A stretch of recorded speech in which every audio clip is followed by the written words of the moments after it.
This is the Sabbath School lesson for the second quarter, 2021. Lesson 4 for April 17 to 23, An Everlasting Covenant, read by Dr. Percy Harrold. Tuesday, April 20, From Abram to Abraham. Our text for today is Genesis 17, verses 4 and 5. As for me, behold, my covenant is with you, and you shall be a father of many nations. No longer shall your name be called Abram, but your name shall be Abraham, for I have made you a father of many nations. Though the names of God come with spiritual and theological significance, such usage does not end with God alone. Names of people in the ancient Near East were not just meaningless forms of identification, as often they are to us. To name a girl Mary or Susie does not make much of a difference today. For the ancient Semites, however, human names came heavy-laden with spiritual significance. All Semitic names of people have meaning and usually consist of a phrase or short sentence comprised of a wish or an expression of gratitude on the part of the parent. For example, Daniel means God is my judge, Joel means Yahweh is God, and Nathan means gift of God.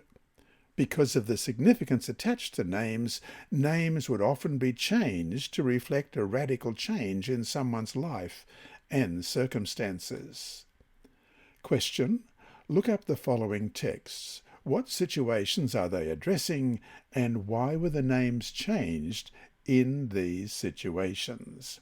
First of all, Genesis 32 and verse 28. And he said, Your name shall no longer be called Jacob, but Israel.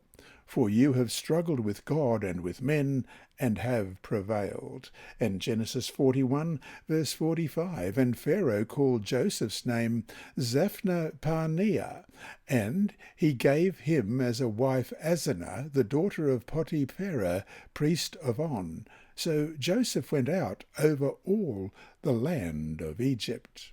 And Daniel 1, verse 7, To them the chief of the eunuchs gave names. He gave Daniel the name Belteshazzar, to Hananiah Shadrach, to Mishael Meshach, and to Azariah Abednego.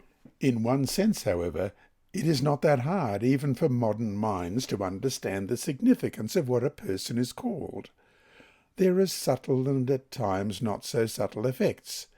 If someone is constantly called stupid or ugly, and if those are the appellations used for them all the time by a lot of people, sooner or later those names could have an impact on how the person views himself or herself. In the same way, by giving people certain names or changing their names, it seems possible to influence how they would view themselves and thus influence how they would act. With this in mind, it is not so hard to understand why God would want to change Abram to Abraham. Abram means father is exalted. God changed it to Abraham, which means father of a multitude. When you look at the covenant promise in which God says, I will make you exceedingly fruitful, and I will make nations of you, and kings shall come forth from you, in Genesis 17, verse 6, the name change makes more sense. Perhaps it was God's way of helping Abraham trust in the covenant promise, which was being made to a 99-year-old man married to an old woman who had up until this time been barren. In short, God did it to help increase Abraham's faith in God's promises to him.